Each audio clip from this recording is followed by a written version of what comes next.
and take a look at the developmental aspects of the game. Well, I've got two guests in the studio. We'll be taking a look at happenings in Lagos State as far as football is concerned. To my right, I have Honorable Adedamola Richard Kasumu, who is the Deputy Majority Leader in Lagos State House of Assembly. It's nice to have you on the program sports desk. All right, I also have Idogun to my left. He's a FIFA intermediary based in Portugal, but then in the Center of Excellence, the aquatic state indeed, to take a look at talents. It's nice to have you on the program sports desk. Thank you for having me. Well, let me start with you, Honorable Adedamola. Let's take a look at football development in Lagos State. We understand that there is something you're putting together to engage the youths as far as football is concerned. Can you shed more light on this? Okay. Football, thank you very much, my dear brother. And let me start by saying that football has always been a very inherent part of Lagos State as it is. I can say that a lot of youths among us in the state engage in football, whether it is street football to professional football to what have you. There is that interest. There has always been that interest. And of course, to this end, the state government found it worthy to encourage sports development over the years. I can say this for a fact because I was, in 2015, when I got elected into the House of Assembly, I became the chairman House Committee on Youth Sports and Social Development. And one of the major key components of that committee was to make sure that we found a way to increase the sporting activities within the state. And in 2017, I went ahead to sponsor 2 executive member bills. One was the Lagos State Sports Commission law and the Lagos State Sports Trust Fund law, both with the keen objectives of developing sports across board in the state, making sure that we create talents. You know, we find and route for talents. We use private and public corporations, companies, entities to raise funds for the development of sports in Lagos State generally. So it has always been an inherent part of my own youth development programs, if I must say. So the idea is always discover, develop, and of course empower to make sure that the sky is always the beginning. And of course, I wouldn't say I limit it to sports, however, because I'm a very, very great Limited to football? Yes, it's not limited to football. I'm a very great advocate of alternative sports as well. Chess and yes, all that. chess. In fact, sometime last year or 2 years ago, I organized a 3-day sports clinic, you know, for the development of sports in Lagos State, alternative sports, however. A few years before that, I had done programs that had to do with the 8-ball legend snooker competition, where various prizes were won.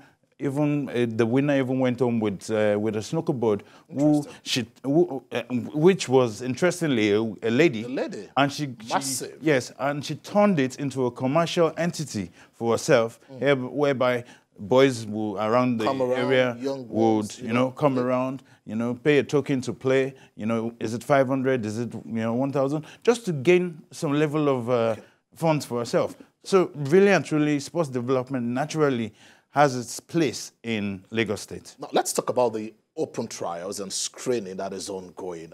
Is there any age limit towards this? And what are the partnerships involved? We understand that FIFA licensed agents are also in Nigeria to take a look at some of the good legs. Well, for now, it's between the ages of 16 to 21. And it's going to be going on from, of course, it started on the 16th of June to the early days of July as well. Then from there, we develop the other talents, however talents we can find, and it mostly started in Ikeja. Number one, because, well, I represent the good people of Ikeja constituency too, I'm also the deputy majority leader of the House, as you have said. So my job is in twofold. I have to make sure that I promote, you know, the youths are engaged. Are engaged within my constituency. And of course, with the recent additional title, I must make sure that I stretch beyond across board. And go across board. So the idea is to widen the scope and make sure that youths in general are engaged on different levels. I mean, you can imagine engaging those amount of youths that we saw there today, earlier on today, for a stretch of 2 months.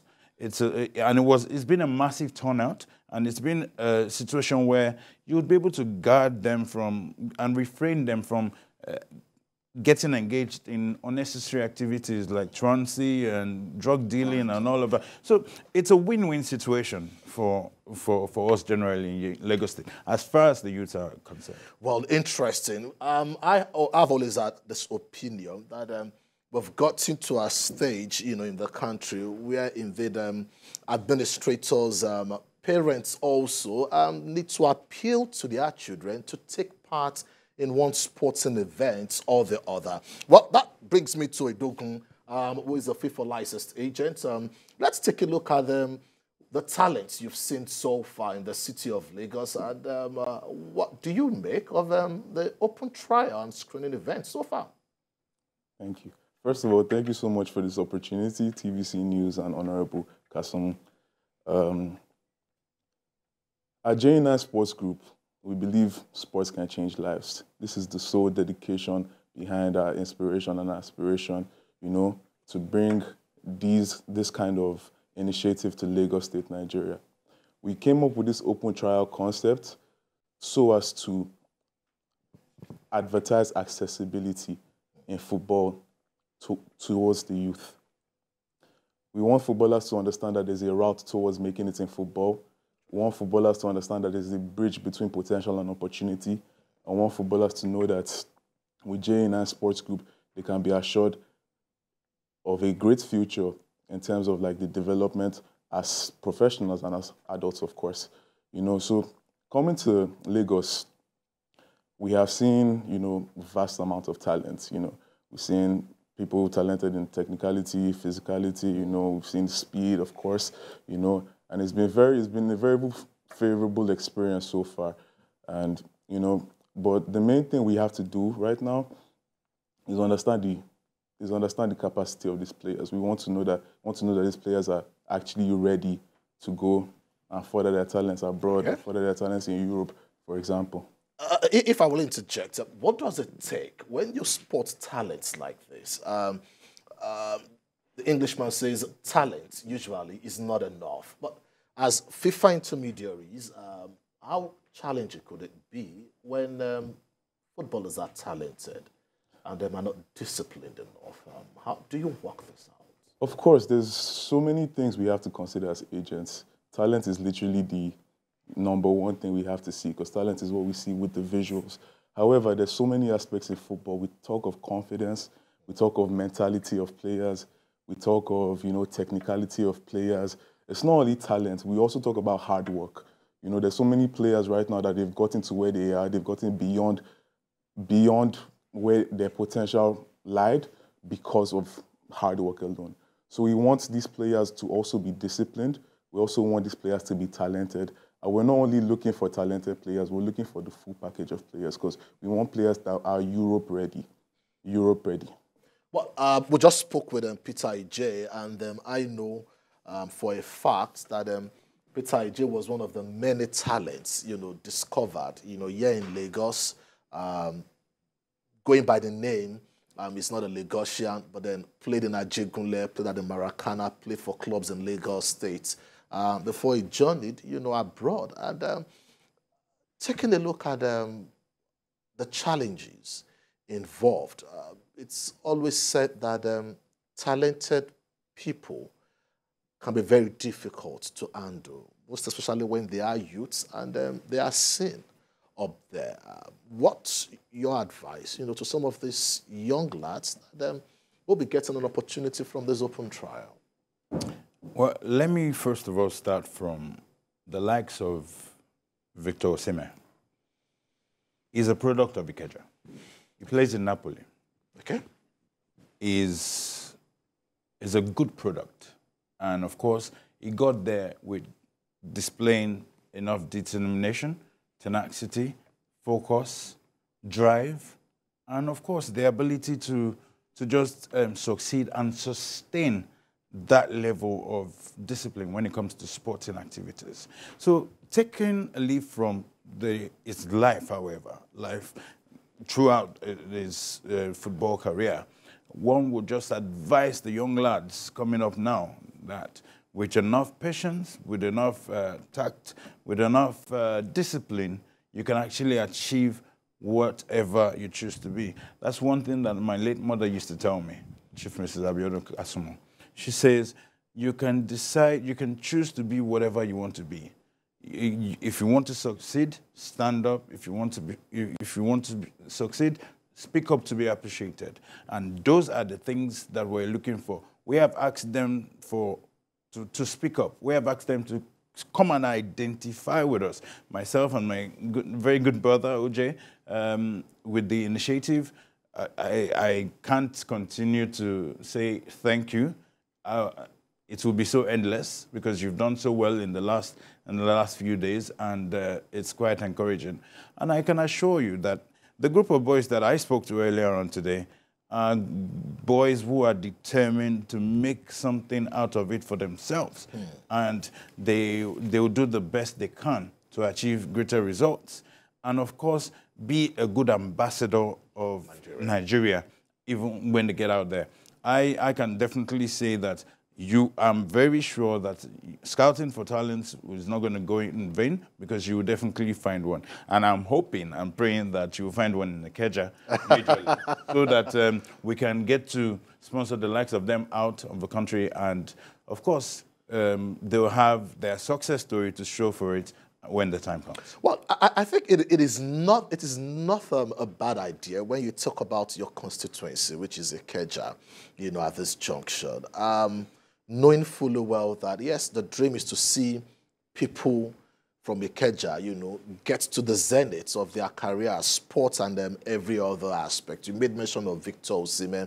And in the next couple of years, some will be hoping that some talents discovered here will be saying, well, it was true, Honorable Richard Kasumu, that we had this opportunity. How will this make you feel years, to come when you look back and take a look at some of this groundwork that you've put together, or foundation? Well, I won't be the first person to actually do something like that. Let's not forget, the president of this country now, Asiwaju Bola Ahmed Tinubu, is an Ikeja product. And he got to his zenith through hard work, commitment, and he has all of this to show for it.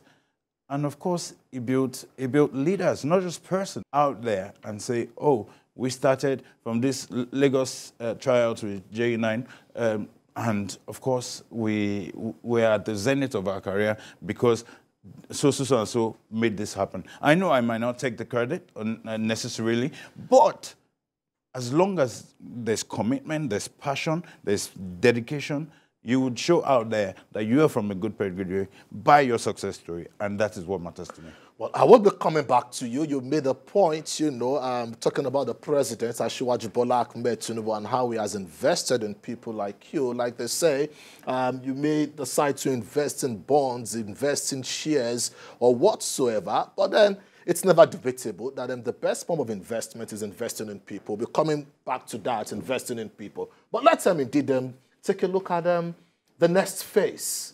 I'm sure some of the talents discovered, if they are watching, as little as 16, 17, 18, some may not have that courage to come to you and say, hey, a FIFA intermediary is based in Portugal, what's the next phase for us? But taking a look at the program, talent discovered, what's the next line?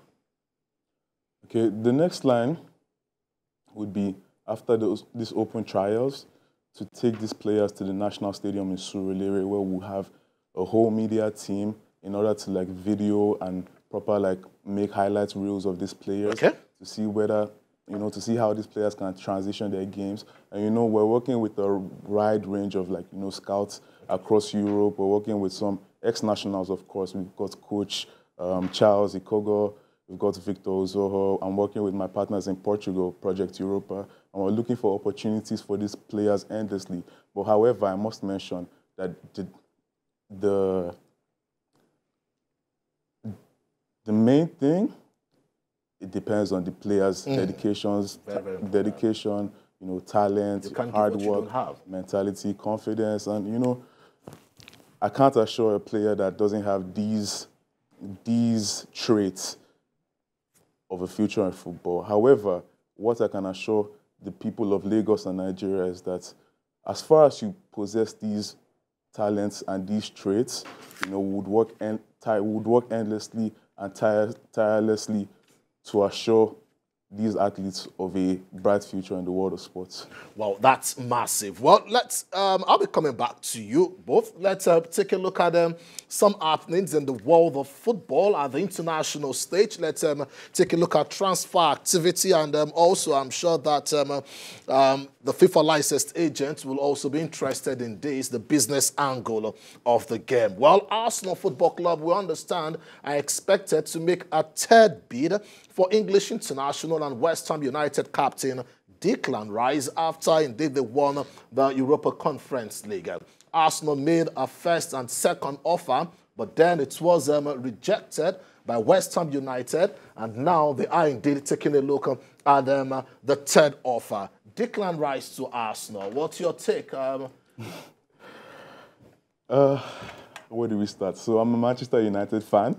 So I'm not the biggest supporter of this move. However, Declan Rice is a fabulous player. His confidence, his technicality on the ball, he's just an amazing personality in the dressing room in total. Like, everybody I know that supports football loves Declan Rice. So it's Rice, Caicedo, what will you go for? It's a good opportunity for Arsenal. It's a good opportunity for Arsenal as they have that holding midfielder that actually dictates the pace of the game. And, Rice and Caicedo, I don't know about, the pairing because I've never seen these two play internationally together. However, they have very similar profiles. Very similar profiles in the fact that both of them are defensive midfielders and both of them are pace changers and game changers. Honorable Kashumu, you are an Arsenal fan, I want to believe. And should Arsenal get Declan Rice a step in the right direction and then Patty may believe in? Your thoughts? The truth is, I've not been updated lately with some of the happenings of the football space. And that's because the political aspect of my life has taken total preeminence. Was an Arsenal fan, I'm trained. Was an Arsenal fan, I can only, I can beat my chest and say that the facts are there, the facts are clear. This is the reason why I say that, because even a Man U fan attests to the fact that. So, res ipsa liquita, as you say in Latin maxim, the thing speaks for itself. So, I'll just second this motion.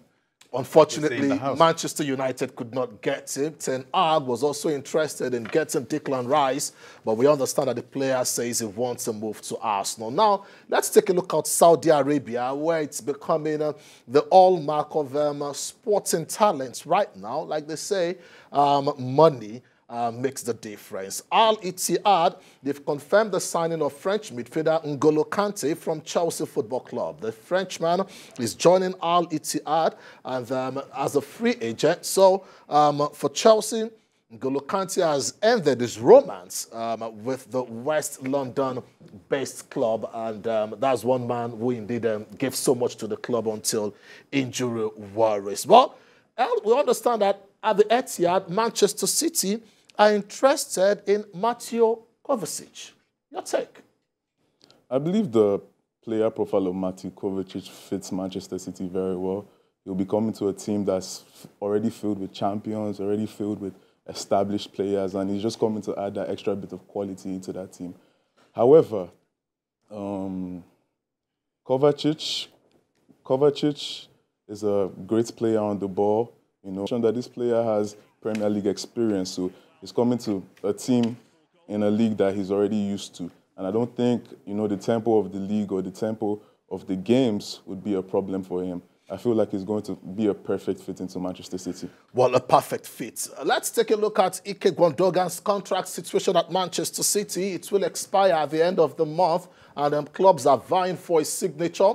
Arsenal is one of them. Manchester City still wants him to stay, although an official statement was made by Manchester City that he has been released, but then Pep Guardiola still wants him to stay at the Etihad Stadium. Barcelona look like the front runners, but then will they get him? The player has also come out to clarify that he will not be going back to the Bundesliga as he's rejecting any offer coming from Borussia Dortmund Football Club. So indeed, a lot taking place as far as the business angle of football is concerned. And we hope that some Nigerian players will indeed get to step into the shoes in the future. Manchester United have also increased their bid for Mason Mount, the Englishman, and many players leaving Chelsea Football Club. Arsenal, they've made a £30 million bid for Julian Timber. Timber was wanted by clubs like Manchester City, Liverpool, and Manchester United, but the player says because of Bukayo Saka, he will indeed love to play at Arsenal Football Club.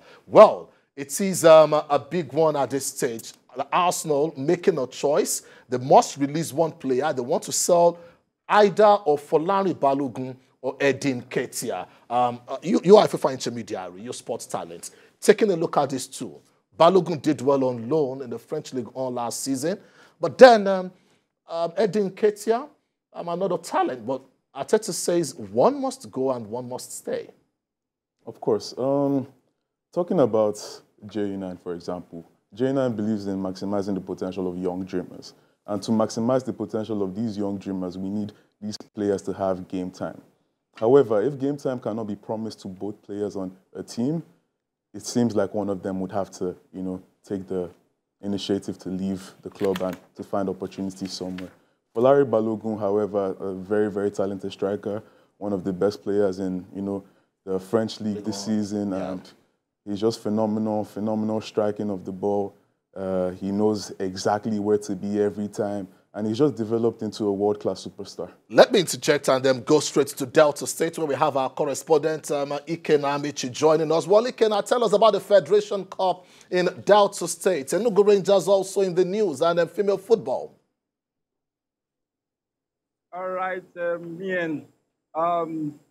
Here in Asaba, the Stephen Keshi Stadium, live is going down right now. The match, the Federation Cup final between Bendel Insurance and Enugu Rangers, the two teams that are traditionally known for a long time in the Nigerian football. And of course, earlier on, we had Bayelsa Queens edging out Rivers Angels via a penalty shootout after the game ended in a scoreless draw. And of course, Bayelsa United, getting one over that after losing out in the Super 6. And for Bendel Insurance, they lost out in the Super 6 in Lagos.